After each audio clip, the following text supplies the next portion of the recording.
po. Palakpakan po muna natin ating Diyos. Oh, glory to God, glory to Christ Jesus. Hallelujah. Sino po ang mahal na mahal ng Diyos dito? Amen. Lahat tayo nandito. Amen. Kaya kayo nandito dahil mahal na mahal tayo ng Diyos. Amen. Amen. Glory to God. Ang lahat ng handa ay dito na po sa gitna, workers. Amen. Tayo nang sumayang umidak sa ating Panginoon. Amen. Oh, glory to God. Woo. Glory to God.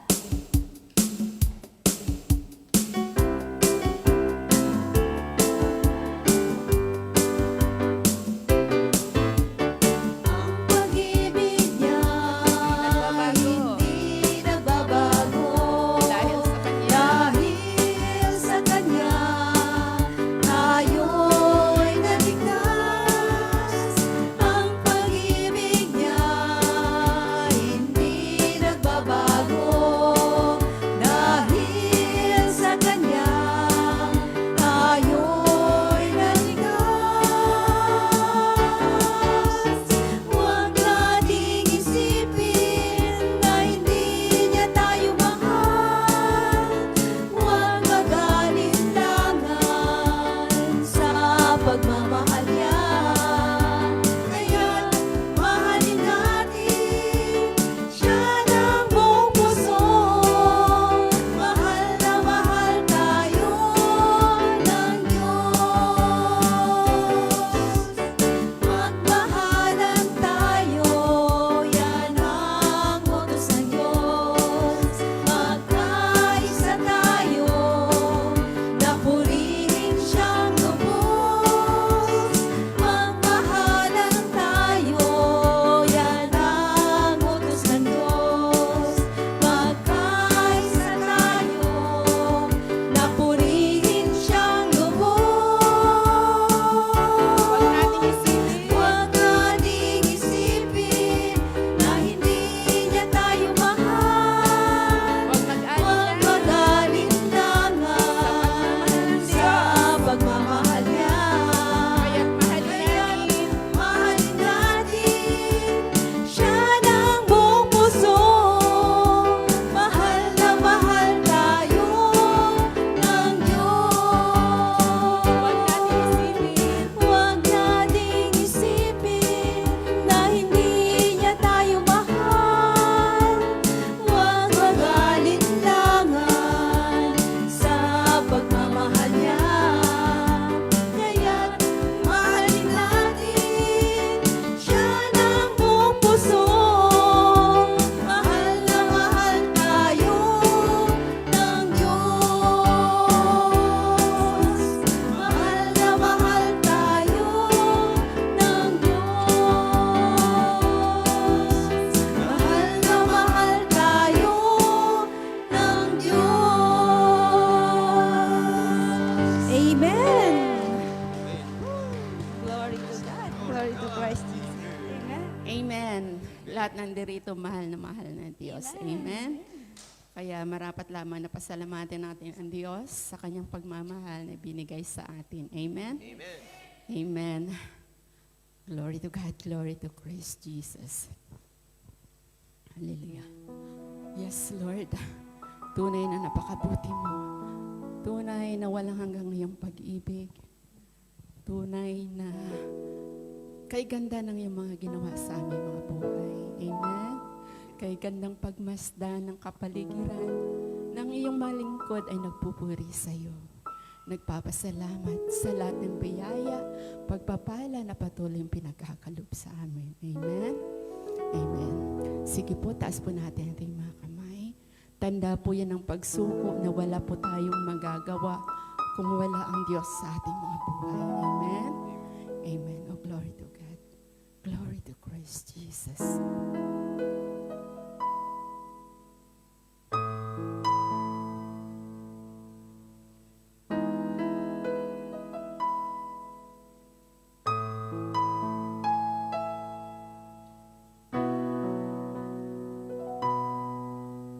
Mukha'y gandang pagmasdan ang iyong mga likha, kaya't ika'y pasasalamat.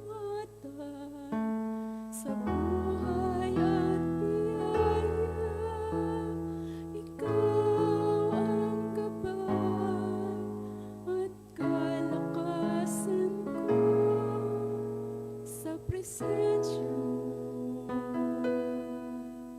ako'y masigla.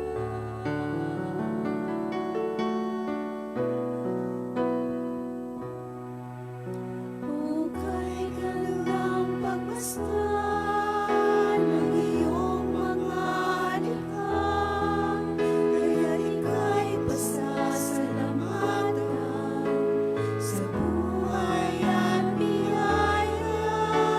Ikaw ang gabay at kalakasan ko sa presensya mo.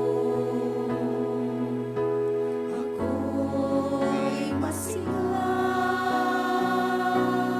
kamangha-manghang iyong pag-ibig sa isang katulad ko.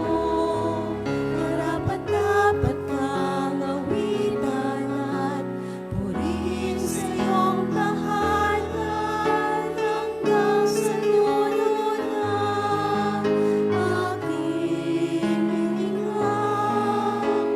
Paglilingkuran kita, Jesus, nang walang hanggan.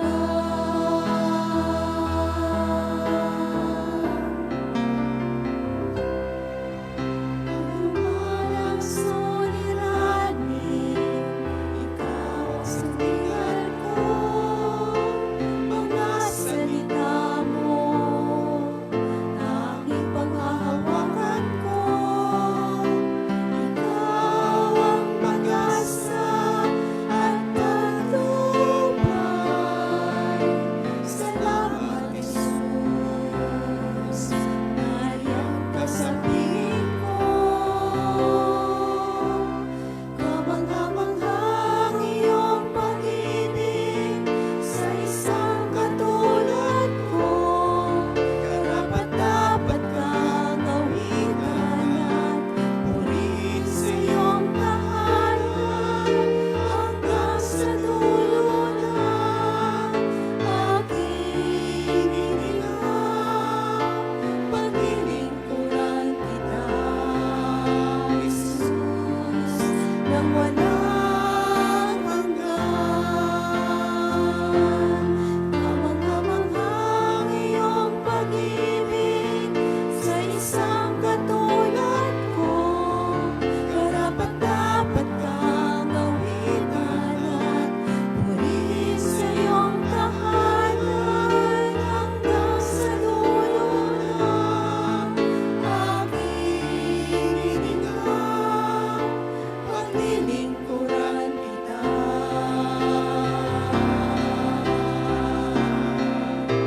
paglilingkuran kita,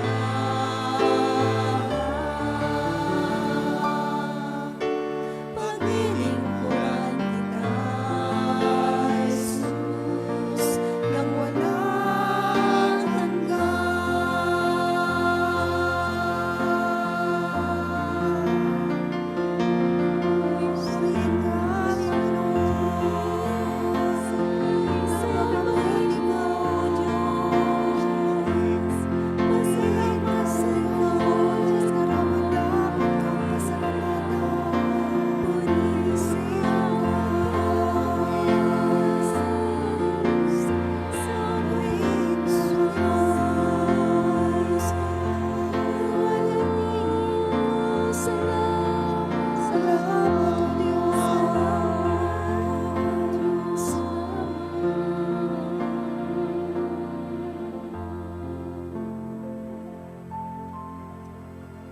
To God be the glory.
Diyos na makapangyarihan sa lahat, Diyos na may gawa ng langit at lupa.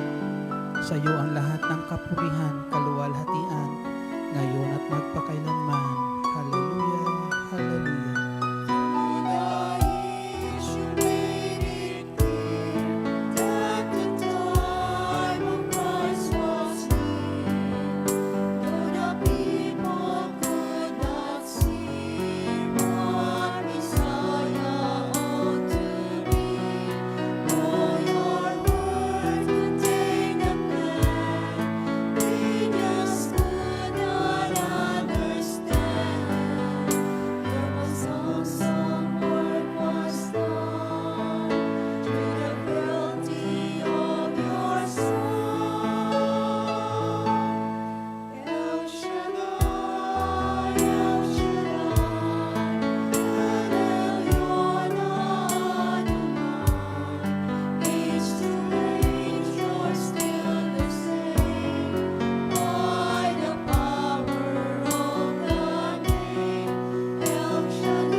Dakilang Diyos, Ama naming nasa langit, dakilang El Shaddai, ang Diyos na tapat at ang Diyos na nagmamahal sa amin sa lahat ng panahon.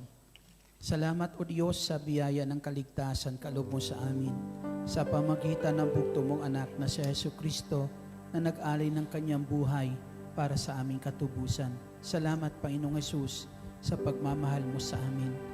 Salamat sa buhay ngayon na kaloob mo po sa amin at kalakasan sa araw na ito upang kami o Diyos ay muling makalapit sa trono ng iyong biyaya at maialay namin ang mga papurit pagsamba ninanais mo, Panginoong Hesus. Tulad ng sinabi mo, lahat ng may buhay ay magpuri sa Diyos. Tanggapin mo nawa ang aming mga papuri o Diyos sa mga sandali po nito at aming patuloy dalangin na ikaw ang maghari sa buhay namin at sa aming pagtitipong ito. Ikaw o Diyos ang patuloy na kumilos sa aming buhay. Samahan mo po kami sa dako po nito at patuloy o Diyos na ang iyong mga salita ay ihatid sa puso ng bawat isa po sa amin.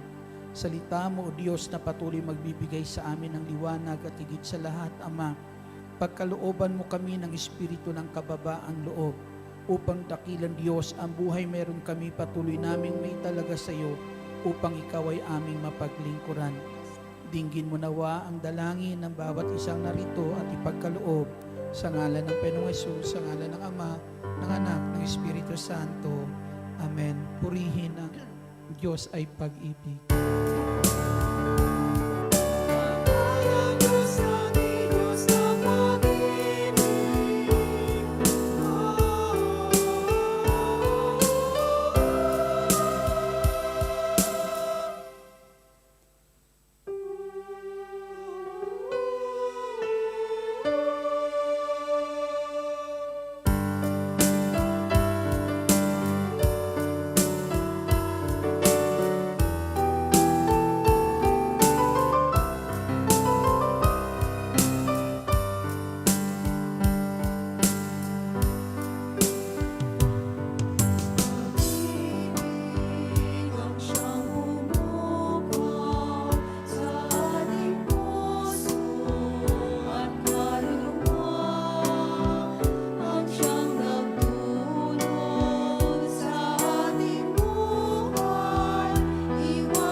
Purihin ang Panginoon.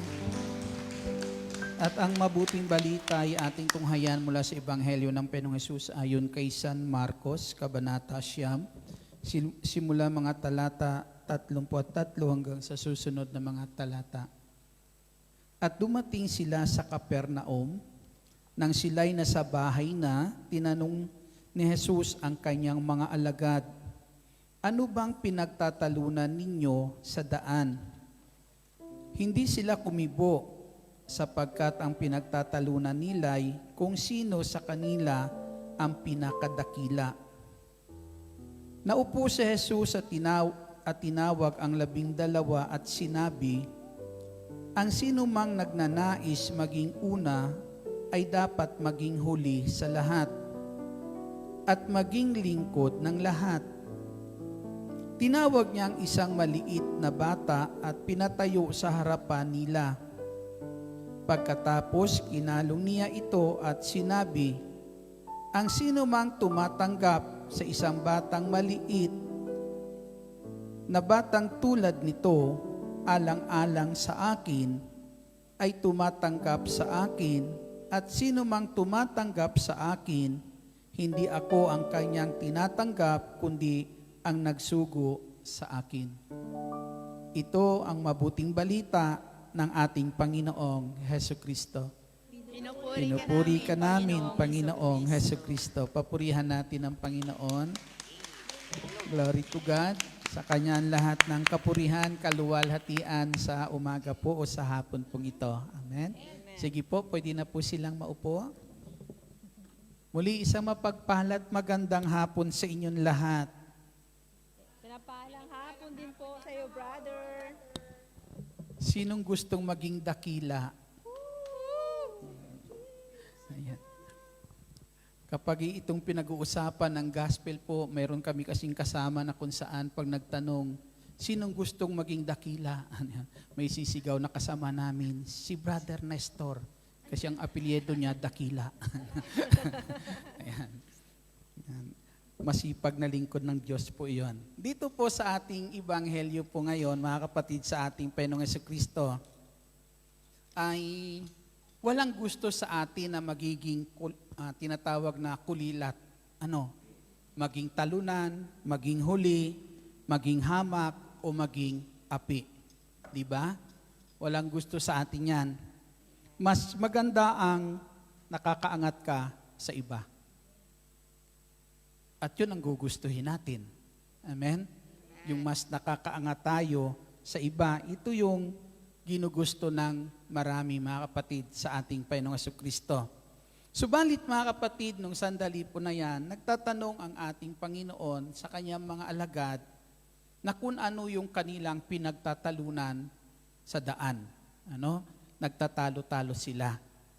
At ang kanilang pinagtatalunan, nung sandali na yan, hindi sila kumikibo nung tinatanong ng Panginoong Hesus. Ang kanilang pinagtatalunan, batid ng ating Panginoong Kristo, ang kanilang pinagtatalunan ay kung sino yung dakila sa kanilang lahat. Amen? Paano kaya sila nagtatalo-talo? Bakit? Ikaw ba may gawa niyan? Ako may gawa niyan, Hindi po ba? Kung hindi dahil sa akin, kung hindi dahil sa akin. Yan minsan yung mga salita natin pag gusto natin na mas makilala tayo Amen? Na kung saan para ipakita na mas nakakahigi tayo minsan kaysa iba. Hindi po ba? Na ito marahil, mga kapatid, nung sandali na yan, ang kanilang pinagtatalunan, kung sino po sa kanila, minsan sasabihin, ikaw wala ka namang ginawa Di ba? Minsan ganyan po tayo, mga kapatid, sa ating Panginoong Jesucristo. Subalit dito po, mga kapatid, alam po natin na nung sandali na yan ay tinuturuan po sila ng ating Panginoong Jesucristo. Ang kanilang pinag-uusapan ay kung sino yung dakila po sa kanila, ay kung sino magaling, sino mahusay, sino may ginawa, di po ba? Na minsan ang sukatan nila, ang sukatan po natin o nila nung sandali na yan, sa kung sino po ang mas nakakahigit sa kanila ay batayan ng tao. Amen? Kapag batayan ng tao, minsan mas lamang kapag ikaw may pinag-aralan. Amen? Dahil kapag ikaw may pinag-aralan, pwede ka makakuha ng mataas na katungkulan. Hindi po ba? Pero isa pa rin po na batayan minsan, mayaman. Amen? Kapag ikaw mayaman, kahit wala kang pinag-aralan, kahit yung may pinag-aralan, susunod sa iyo kahit mali ka. Di po ba? Kahit mali na pinagagawa mo, alam niya ng mali, pero dahil ikaw yung mayaman, minsan mas nakakahigit ka eh. Di po ba? Na kung saan ay mas susundin ka minsan sa daigdig po na ito. Subalit ang tinuturo po ng ating Panginoong Jesucristo nung sandali niyan, tinawag niya po yung mga alagad niya na ito at tinuturuan ng Panginoong Jesus kung sino ang tunay na dakila ayon sa batayan o paningin ng ating Diyos. Amen? Ayon sa paningin ng ating Diyos. Na sinabi po dyan ng ating Panginoong Jesucristo, ang tunay na dakila sa paningin po ng Diyos, mga kapatid, ay ang tao na kung saan nagiging lingkod ng lahat. Amen? Lingkod ng lahat. Sa atin po, na ang nagnanais na magiging angat kaysa iba, higit kaysa iba, ito yung mga tao na alam natin, pinaglilingkuran. Amen? Pinaglilingkuran po dito sa daigdig po na ito. Subalit sa paningin po ng Diyos, mga kapatid, sa paningin po ng ating Diyos, ang naglilingkod ang siyang higit o angat sa iba. Amen. Paglilingkod. Paano tayo makakapaglingkod? Ilagay mo ang sarili mo sa pinakamababang kalalagayan. At ano yung pinakamababang kalalagayan? Ang pagiging alipin. At pag yan ang pinag-uusapan, walang gugusto dyan. Amen? Ayaw natin magiging alipin po tayo. Subalit para po sa ating Diyos na makapangyarihan sa lahat, ang sabi po dyan, ang nagnanais na magiging una ay dapat magiging huli sa lahat at magiging lingkod ng lahat. Amen. Madalas may sinasabing binibigyan tayo ng katungkulan. Diba? Pag sinabing katungkulan, ito minsan yung mga posisyon may binibigay po sa atin, di po ba? Na kapag yan ay may katungkulan ka, minsan ay isang katumbas niyan, boss. Di po ba? Ikaw yung boss ng sandali na yan dahil sa katungkulan na ating pinanghahawakan.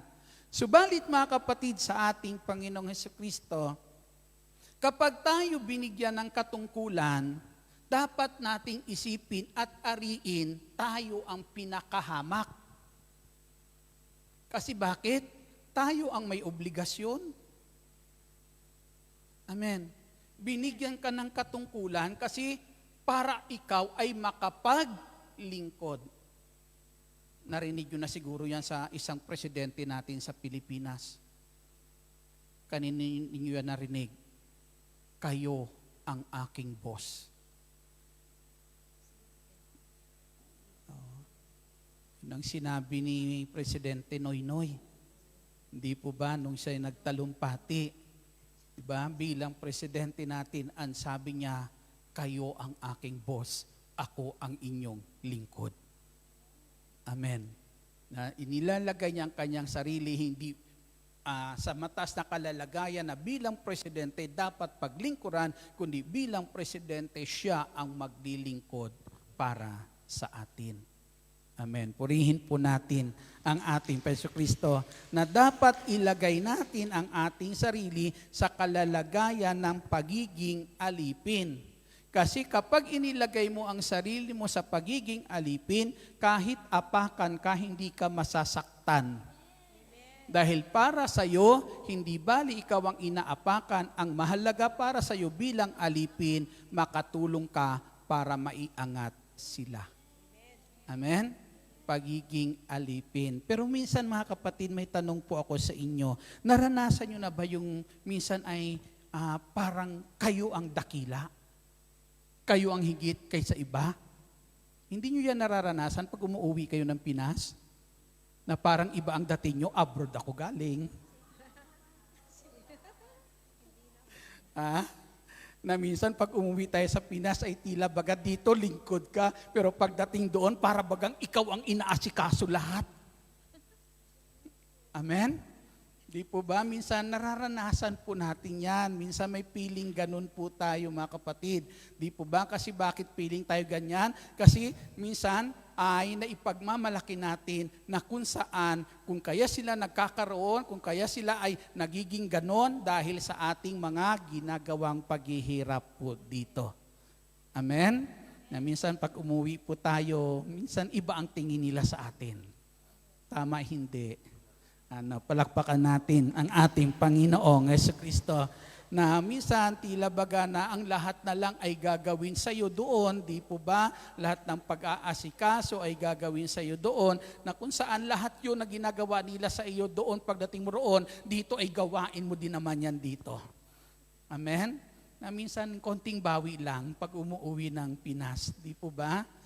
Yun lang naman ang ating konsuelo minsan ay kung saan ay yung ating mga paghihirap, pag-uwi natin, paghihirap para sa kanila, pag-uwi natin ay suklian din naman minsan ng pagmamahal sa pamagitan ng pagpapahalaga. Bawing-bawi na tayo doon.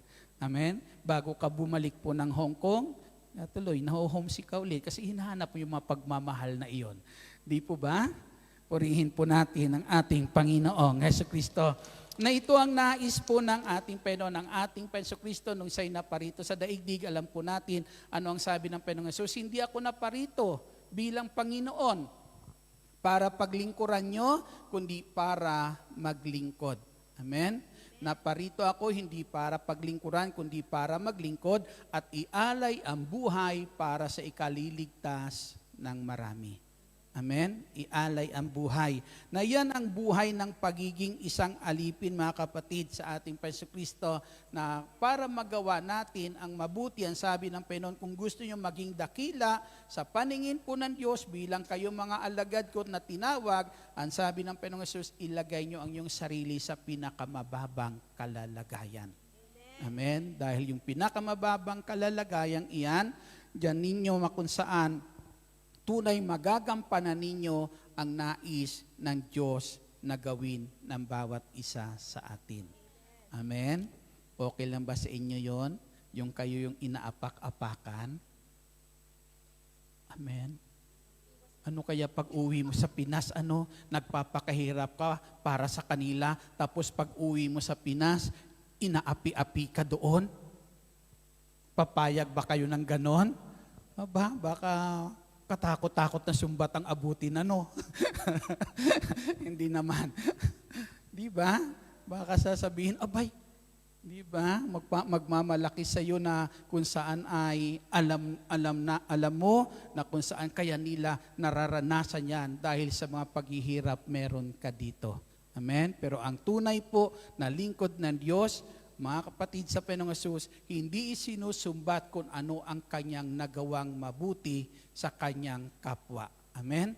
Hindi po yun ang binibilang, hindi po yun inaantay na kung saan gantihan ng kanyang kapwa, bagkus ang tunay po na lingkod ng Diyos, kaligayahan niya ang gumawa ng mabuti para sa iba.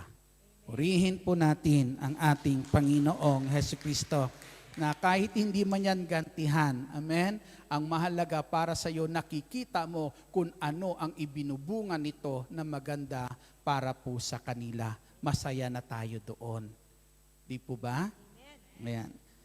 Pangalawa po, mga kapatid, dito po nais ng ating Panginoon, magiging malinis ang ating hangarin sa ating mga ginagawang paglilingkod. Maging malinis po yung ating hangarin. Pag sinabing malinis ang hangarin, ginagawa po natin yan hindi para sa ating kapakanan, hindi para tayo matanyag, hindi para tayo makilala, mga kapatid, kundi ang sabi po, ginagawa lang po natin iyan para na kung saan sa kapakanan ng iba. Amen? Ang ating Jesucristo na parito sa daigdig po na ito na alam po natin, nung siya'y naparito, ang lahat ng kanyang ginagawa, hindi para sa kanyang sarili, kundi para sa ating kapakanan. Na ang sabi dito sa sulat ni Pablo sa aklat po ng Pilipos, kabanata po ay 2:3, huwag kayong gagawa ng anumang bagay Dahil lamang sa hangad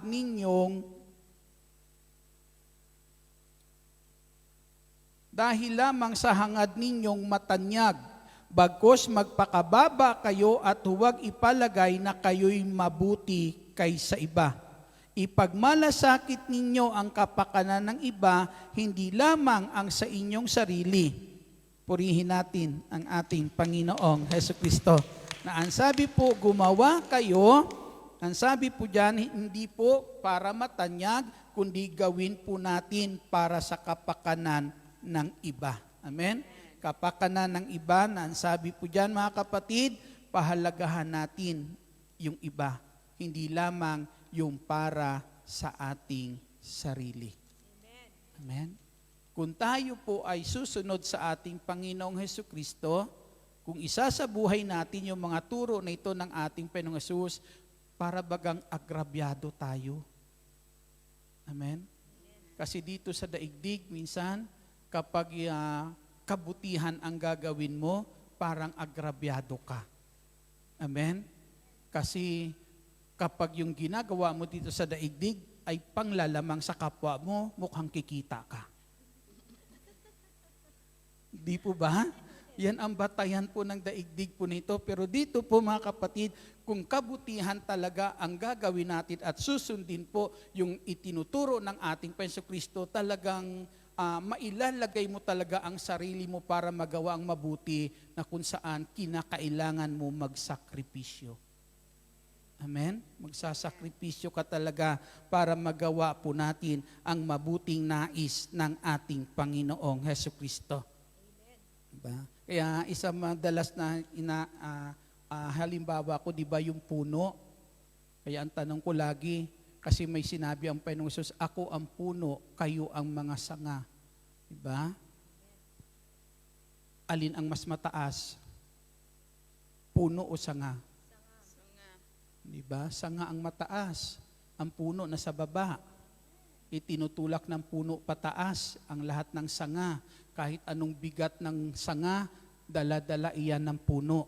Lahat ng bigat ng sanga. Na parang ang ating Panginoong Kristo, ganun tayo hinalintulad. Siya ang puno, tayo ang mga sanga na siya ang nasa ilalim para ang mga sanga ay maitulak niyang pataas. Amen?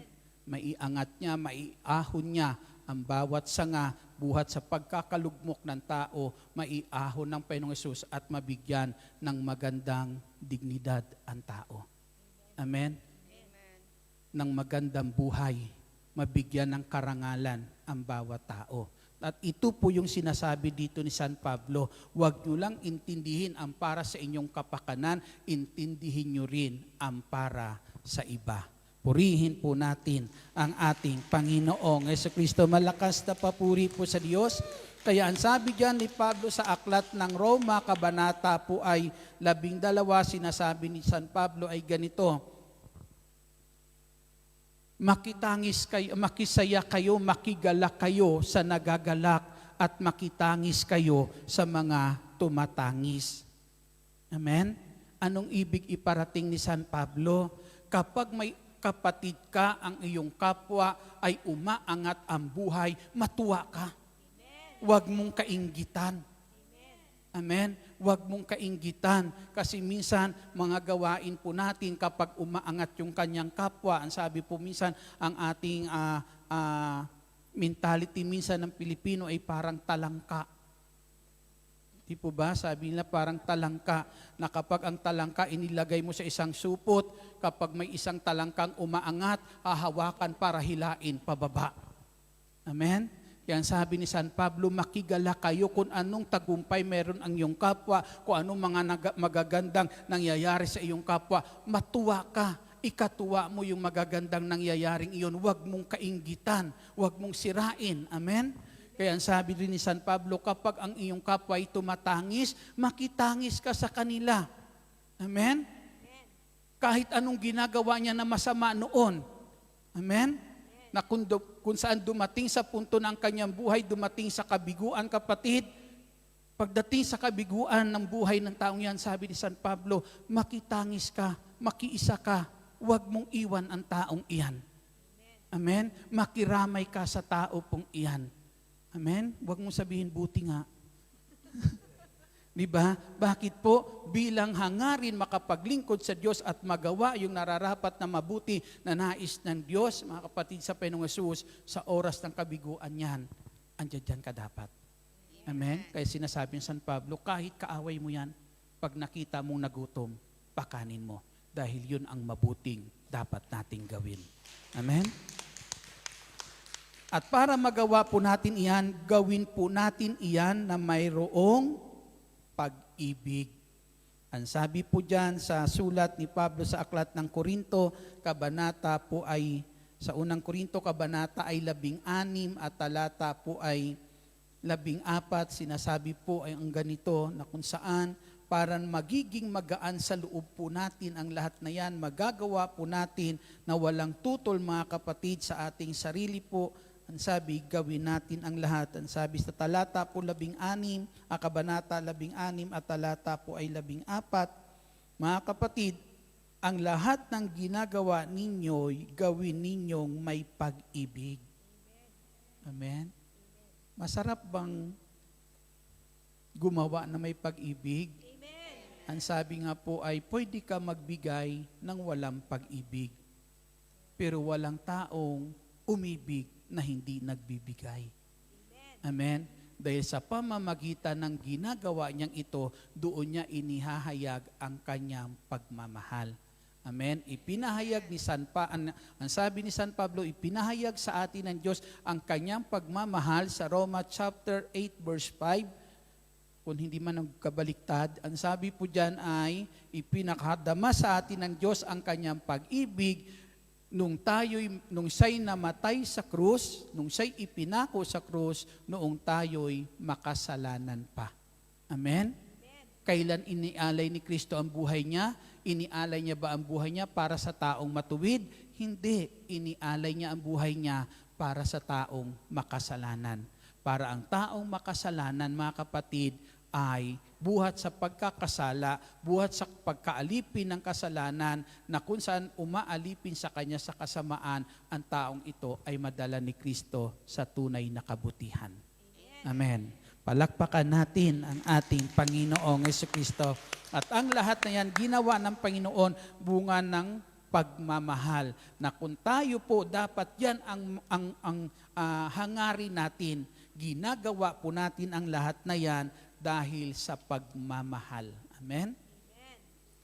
Ang sabi sa sulat ni Pablo sa aklat ng Kolosas, kabanata po ay 3, at talata po mga kapatid, ang talata po ay 23, ito ang sinasabi ng salita po ng Diyos. Pakinggan po natin.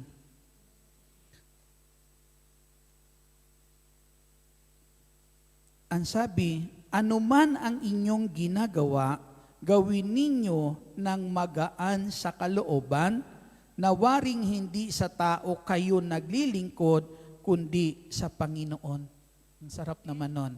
Para magawa natin, sabi ni San Pablo, yung nararapat na paglilingkod natin sa ating Panginoong Jesucristo, mga kapatid, ang sabi po ni San Pablo, anumang ginagawa ninyo sa inyong kapwa, gawin ninyo na magaan sa inyong kalooban, na wari hindi ninyo sa tao ginagawa, kundi sa Panginoon. Amen? Hindi natin nakikita ang Diyos. Amen? Hindi natin nakikita ang Diyos tulad ng sinabi ni San Juan na ang sabi niya, paano nyo maibig-ibig ang Diyos na hindi nyo nakikita? Amen? Kung ang kapwa ninyong nakikita nyo, hindi nyo maibig-ibig. Di po ba? Kaya ang sabi po dito ni San Pablo po sa aklat ng Kolosas, gawin natin ito, nawari hindi natin sa tao ginagawa, kundi sa Panginoon natin ginagawa. Amen? Na kung saan nais ng ni San Pablo parating sa atin, yung paglilingkod na ginagawa mo, nais mong gawin sa Diyos, gawin mo iyan sa Kanya sa pamamagitan na tanawin mo ang Diyos na ito sa pamamagitan ng iyong kapwa.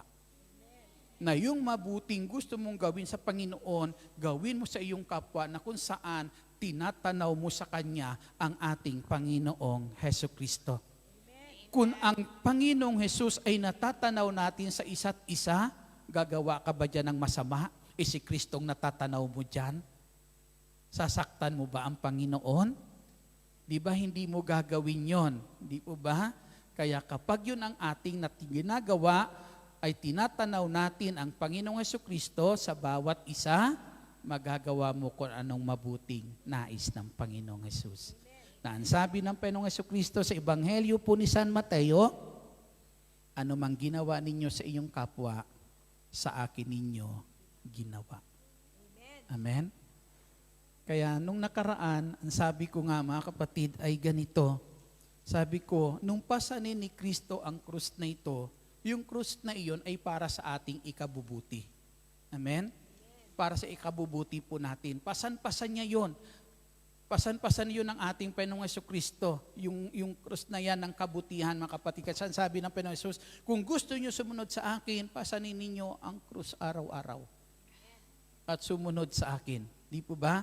Yung krus na pasan-pasan ni Kristo po, yan yung kabutihan. Alam po natin kung anong kabutihan ang idinudot niyan sa buhay po natin. Di ba? Hindi yan binitawan ng Panginoong Jesus. Ang tanong, tayo araw-araw, anong krus ng kabutihan ang dala-dala natin araw-araw para gawin iyan sa ating kapwa? Amen? Dapat yung krus ng kabutihan, pasan-pasan ni Kristo, dapat dala din natin ang krus ng kabutihan araw-araw para magawa natin yung mabuti sa ating kapwa araw-araw. Purihin po natin ang ating Panginoong Jesucristo. Ngayon po mga kapatid, ang paglilingkod ay hindi naman biro po yan. Amen? Alam po natin kinakailangan yung pagtsatsaga. Kailangan po dyan yung kahinahunan. Kinuha ng Panginoong Yesus yung bata at ang sabi ng Panginoong Jesucristo, kinalo niya ang bata. Sabi niya, ang sino mang tumanggap sa batang ito, ang siyang tumanggap sa akin. Ang sino mang tumatanggap sa akin, ang siyang tumanggap sa nagsugo sa akin. Bata. Ano bang isang ugali ng bata? Madalas tinitingnan natin pag bata, may kababaang loob. Diba? Madali ba mag-alaga ng bata? Hindi, pasaway. Amen? Minsan nauubos pasensya mo dyan.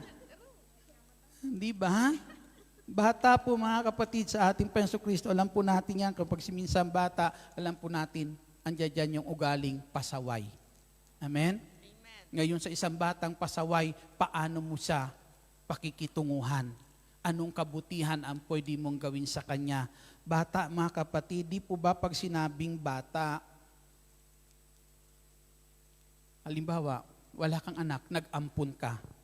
Pag nag-ampun ka ng bata, ibig sabihin, alam mo kung ano ang tungkulin mo sa batang iyan. Tungkulin mong palakihin iyan, alagaan iyan. Amen? Kaya makikita natin, sino ba ang alipin sa buhay ng bata at ng magulang? Hindi naman yung bata ang alipin eh. Ang magulang ang alipin. Kasi ang magulang ang nagpapakahirap para sa kanyang anak. Para yung kanyang anak mabigyan ng magandang pangalan. Magandang buhay, magandang kinabukasan.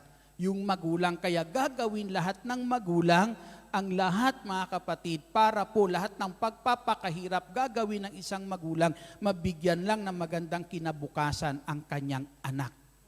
Amen? Pinoproblema ba ng bata yon? Hindi.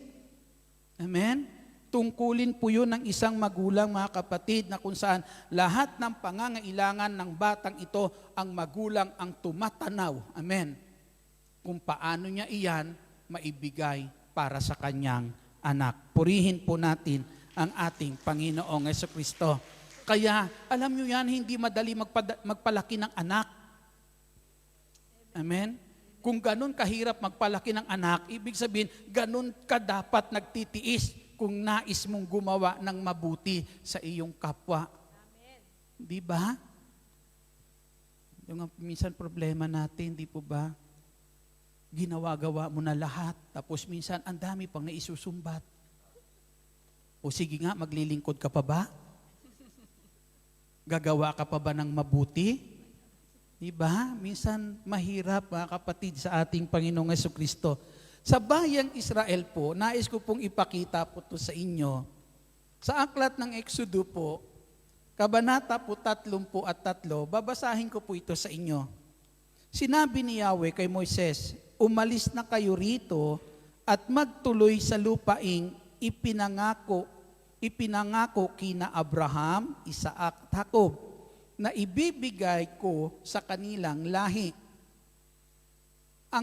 Ang pupuntahan ninyo'y isang mayaman at masaganang lupain.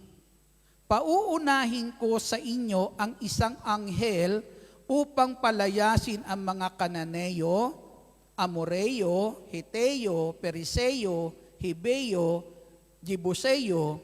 Hindi ako ang sasama sa inyo at baka malipol ko lamang kayo sa daan dahil sa katigasan ng inyong ulo. Narinig niyo po yon? Sabi po ni Yahweh kay Moises, nung sila po ay inilabas sa Ehipto, papunta sa lupang pangako, dumating sa punto na ang sabi po ni Yahweh, magpatuloy na kayo sa inyong paglalakbay, pero ang makakasama nyo'y anghel. Pasasamahan ko kayo sa anghel para na kung saang anghel na to, palalayasin doon yung mga naruroon sa pupuntahan nyo, yung lahat ng sagabal, aalisin ng anghel na mangunguna po sa inyo, at ang sabi ni Yahweh, hindi ko na kayo sasamahan. Kapag itong narinig mo na sinabi po ng Diyos, pasasamahan kanya sa kanyang anghel, masaya ka kaya? Amen. Ha? Yan. Pasasamahan ko. Pero si Moises po, hindi pumayag.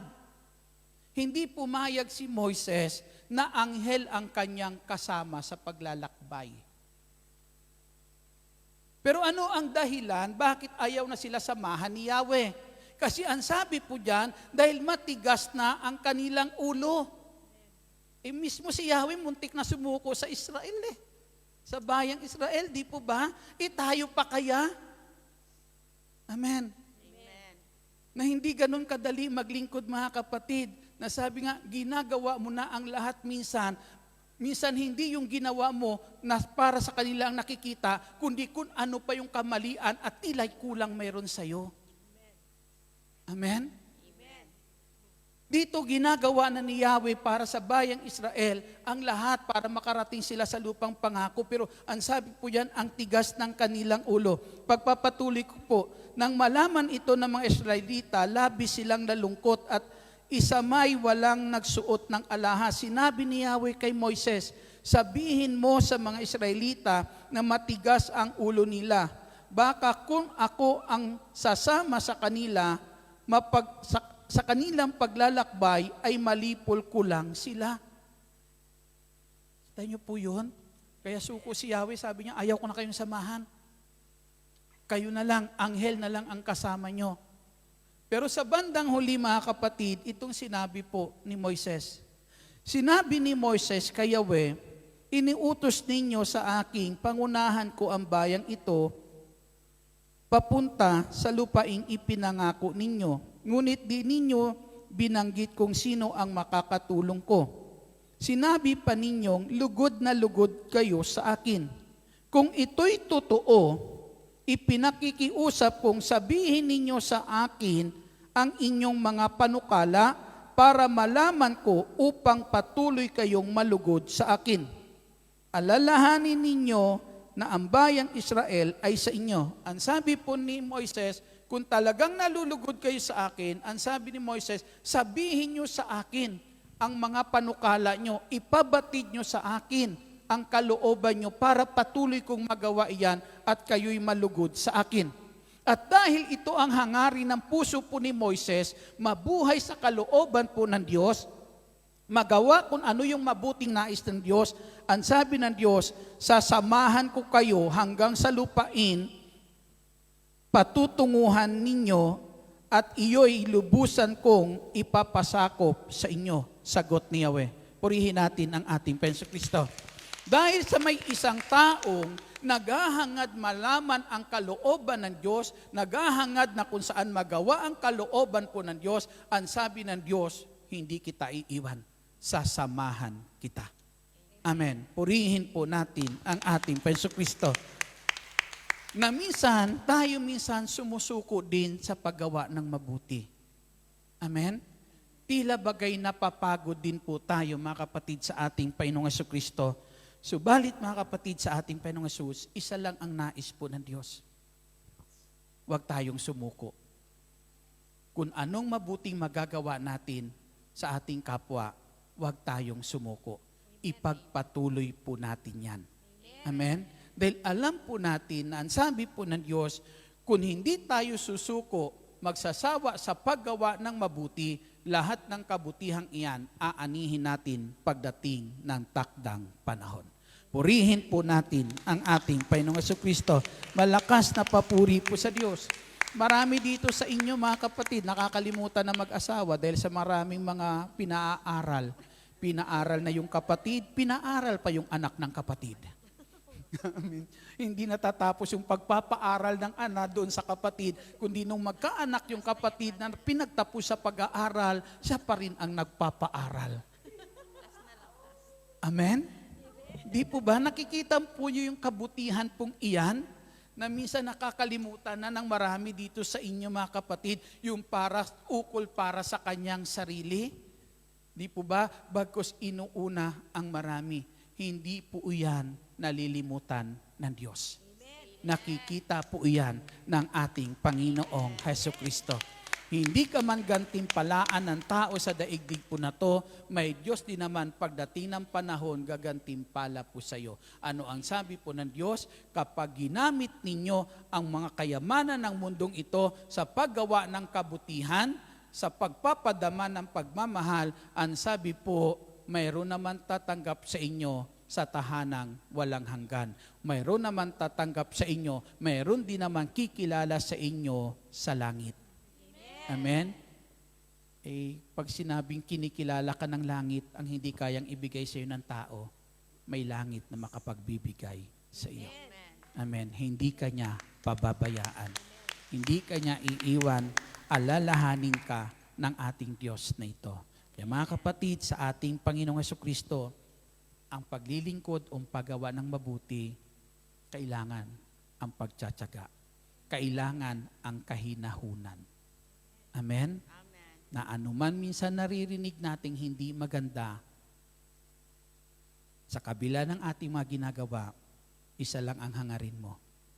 Iyan ay para sa Panginoon. Ginagawa natin dahil yan ay paglilingkod para sa Kanya. Tumayo po tayong lahat.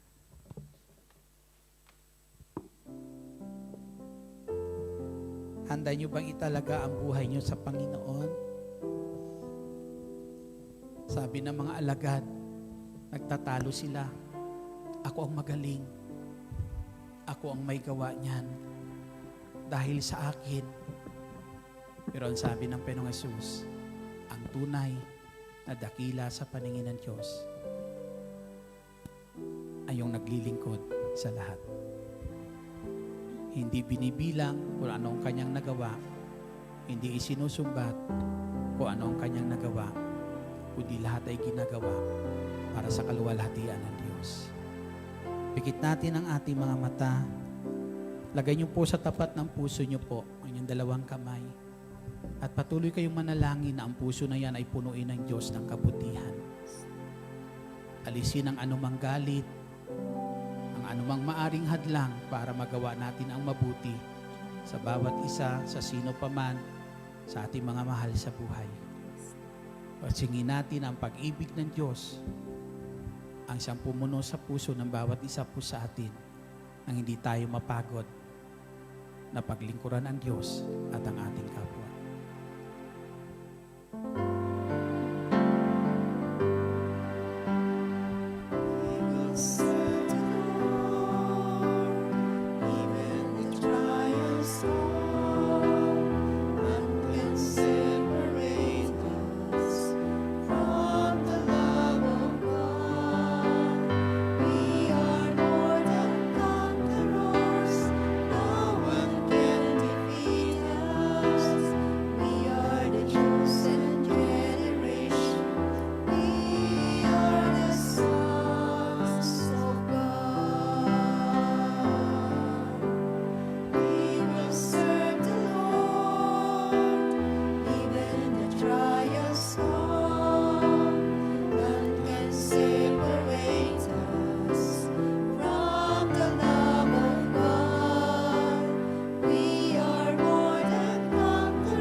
bit na basket na gawa sa tingting ng niyog.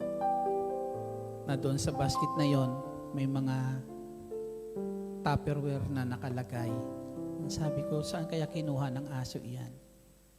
Pero ang sabi ng mga taon doon sa paligid, maghahatid yan ng pagkain ng kanyang amo. Pagkatapos kumain ng kanyang amo, babalik iyan. Inabangan ko. Bumalik yung aso, bit ulit iyon. Kagat po, tangan-tangan sa kanyang bunganga po yung basket na iyon. Yung mabuting iyon, may tinuro sa aso, natutunan ng aso gawin. Dahil may taong nagturo sa aso na gawin ang mabuti pong iyon. Minsan, kapag walang lingkod ng Diyos na tatayo dito sa harapan nyo para ihayag ang salita ng Diyos, minsan nag-aalala kayo. Saan na kaya si brother? Bakit wala pa? Sino maghahayag ng salita ng Diyos? Kapag dumating minsan ang lingkod ng Diyos, ang saya nyo, praise the Lord, dumating na si brother. May maghahayag na ng salita ng Diyos. Pero si brother, hindi nyo kaano-ano. Hindi nyo kamag-anak. Hindi nyo rin kilala masyado kung saan talaga galing. Pero masaya kayo dahil alam nyo may magagamit ang Diyos para ihayag ang kanyang salita. Pero siguro mas masayang tingnan kung isang araw nakikita mo nakatayo dito, anak mo, asawa mo, kung saan nakikita mo naglilingkod sa Diyos. Mahal mo sa buhay na dating sakit ng ulo mo, pabigat sa buhay nyo, pero which you sa bawat ginagawa, pero isang araw, makita mo nakatayong nagpapahayag ng salita ng Diyos, gumagawa ng mabuti. Napakasayang tanawin. At mangyayari kung patuloy magpapadama sa kanila, may magpapadama sa kanila ng pagmamahal sa pangitan ng paggawa ng kabutihan. Kabutihang hindi po kinakapaguran ng Panginoong Hesus gawin sa atin at lakas na hiling natin sa Panginoong Hesus na ibigay sa atin na patuloy rin natin magawa ang kabutihan pong iyan. Yuko natin ang ating ulo, kausapin niyo ang ating Panginoong Hesus. Lord, gusto namin ang aming mga mahal sa buhay ay makitang naglilingkod sa iyo. Magbagong buhay, gumawa ng mabuti, hindi lang para sa kanyang kapakanan, kundi para sa aming mga mahal niya sa buhay. Abutin mo, Panginoon, ang aming mga mahal sa buhay ngayon. Yung mga anak na naliligaw ng landas, dalhin mo, Lord, sa liwanag, sa landas ng kabutihan, sa landas ng matuwid na buhay, Panginoong Hesus. Ang mga mahal namin sa buhay, O Diyos, sa bansang Pilipinas, Lord, na naliligaw ng landas, abutin mo, Panginoong Hesus. Liwanagan mo ang kanilang buhay, tanglawan mo ng iyong liwanag ang kanilang puso at isipan, at paghariin sa kanilang puso ang pagmamahal mo, Panginoong Hesus. Ayaw namin nakikita silang napapasama. Ayaw namin nakikita silang napapahamak. Inilalapit namin sila sa iyo, Panginoong Hesus. Inilalapit namin sila sa iyo. Ng aming mga ginagawang paghihirap, pagmamahal sa kanila sa pamitan ng pagpapakahirap namin sa lugar na ito ay magbunga sa kanila ng magandang buhay, Lord. Magandang kinabukasan. Abutin mo sila, Panginoong Hesus. Abutin mo po sila, Panginoon. Ama, dalangin ko po ng kanila mga mahal sa buhay na naiwan sa bansang Pilipinas, Lord, inyong pagpalain. Akayin mo sila, Ama, sa matuwid na buhay, upang ang kanilang mga mahal sa buhay sa probinsya, Panginoong Hesus, sa bantang Pilipinas, Ama, dalangin namin, patuloy magbigay sa kanila ng kagalakan, Panginoong Hesus. Magbigay sa kanila ng kalakasan sa kabila ng kanilang mga pagpapagod at paghihirap dito, Panginoong Hesus. Ang kanilang mga mahal sa buhay, ang ginagawa, Lord, ay magbigay ng inspirasyon sa kanila, dakilang El Shaddai, sa aming mga kapatid na naririto, Panginoong Hesus. Salamat, Panginoong Jesucristo. Patuloy mo ang aking mga kapatid na biyayaan ng magandang kalusugan kasama ng kanilang mga mahal sa buhay. Inilalapit din namin sa iyo, Panginoon, sama-sama sa mga sandali na to, ang nagaganap na digmaan, Panginoon. Madalangin po namin ang nagaganap na yan, O Diyos, na digmaan sa mga sandali na to, Ama, sa mga bansang apektado nito, Panginoong Jesus. Sa mga bansa, Panginoon, involved po, Ama, sa mga kaguluhang ito. Dalangin namin, Ama, ang iyong kapangyarihan. Dumaloy sa mga taong may katungkulan, O Diyos, sa bansa pong iyan, mga Panginoong Jesus. Pagkaloob mo, Lord, ang kahinahunan, ipagkaloob mo sa kanila, dakilang Diyos namin na sa langit, ang kababaan, O Diyos, ang loob, dakilang Ama, nang matigil na po, Lord God, ang digmaan pong ito, Panginoong Jesus. Ama, salamat po. Lagi mong samahan ang aking mga kapatid habang naririto sa Hong Kong, dakilang Diyos. At tulad ng iyong pangako, huwag mo sila iwan. Bigyan mo sila lagi ng sapat na lakas, magampanan nila at mapaglingkuran ng may pagmamahal ang lahat ng kanilang pinaglilingkuran, at dalangin namin, mahalin sila ng kanilang pinaglilingkuran. Salamat, dakilang Diyos, sa iyong lahat ng kapurihan, kaluwalhatian, sa patuloy na kabutihang ginagawa mo sa amin, patuloy pang gagawin, sa ngalan ng Ama, ng Anak, ng Espiritu Santo. Amen. Papurihan at pasalamatan natin ang ating Panginoong Hesukristo. Sige, taas niyo po ang iyong mga prayer request. Ama, narito po ang kahilingan ng bawat isa. Buhat sa kayamanan mong hindi nauubos, aming inaangkin ang katugunan nitong lahat sa ngalan ng Panginoong Hesus. At ipagkaloob mo ang tagumpay, Lord God, sa kanilang mga pangarap para sa kanilang mga mahal sa buhay. Amen. Pasalamatan natin at patuloy kayo samahan ng Diyos at pagpalain sa lahat ng inyong gagawin.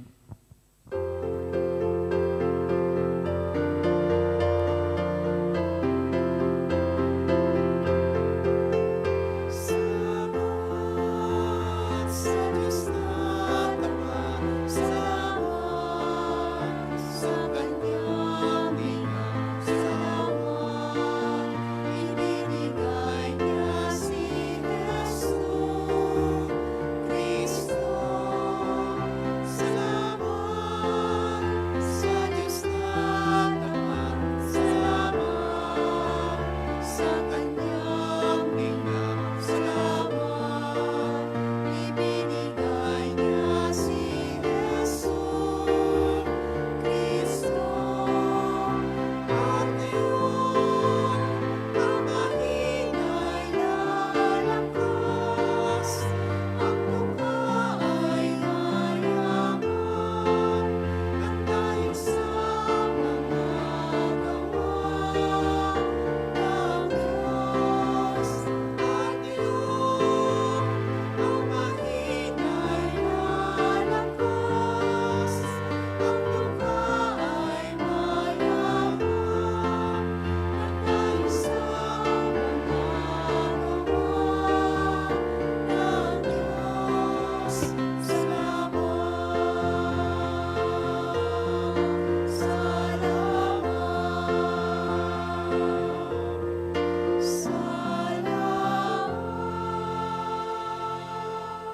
Manatili po tayo nakatayo at ating pong dasalin ang Salmo 91. Awit ng pagtitiwala sa Diyos. Siyang naghahangad ng pagkukop ng kataas-taasan at nananatili sa kalingan niyong makapangyarihan, makapagsasabi sa kanyang, Panginoon, maog ka't tahanan, ikaw ang aking Diyos, ang Diyos sa tangi kong pinagtiwalaan. Ikaw ililigtas niya sa panganib sa umang ng bitag, at kahit anumang mabigat na salot, di ka magdaranas.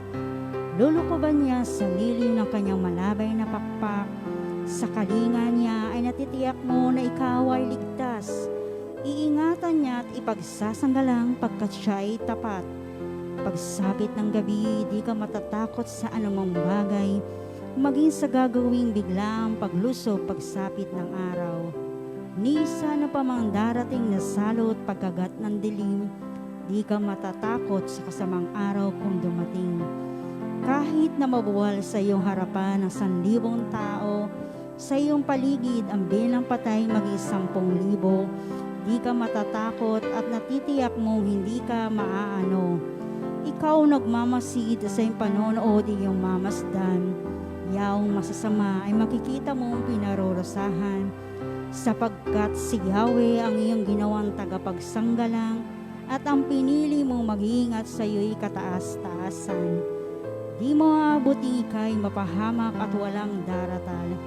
Kahit anong uring mga paghihirap sa inyong tahanan, susuguin niya ang maraming anghel silang susubaybay. Kahit sang dako ika'y maparaon tiyak iingatan. Sa kanilang palad ay tatayukan silang magtataas nang hindi masaktan ang mga paa mo sa batong matalas. Kahit ang tapakan mo ay mga leon, ahas na mabagsik, di ka maano sa mga serpente at leong mababangis. Ang sabi ng Diyos, aking ililigtas ang tapat sa akin at iingatan ko ang sino man tao ako'y kikilanlin. Pag sila'y tumawag, laging handa ako na sila'y pakinggan. Aking sasamahan at kung may hilahil ay sasaklolohan. Aking ililigtas ang bawat isa'y pararangalan. Sila'y bibigyan ko't gagantipalan ng mahabang buhay at ang nakatitiyak ng tatamuhin la'y kaligtasan. Maaaring ipinit ko ang langit at hindi pumatak ang ulan. Maaaring magpadala ako ng mga bala upang salantain ang lupaing ito. Maaaring palaganapin ko sa aking bayan ng salot. Ngunit sa sandaling ang bayan na ito na aking pinili ay magpakumbaba. Manalangin, hanapin ako at talikdan ang kanilang kasamaan. Diringgin ko sila, patatawarin ko sila, at ibabalik ko sa kanilang lupain ang katiwasayan at ang kasaganaan. Ito ang mga salita ng Diyos. Salamat sa Diyos. Sa ngalan ng Ama at ng Anak ng Espiritu Santo. Amen. God bless us all. See you next Monday. See you tomorrow dito sa simbahan.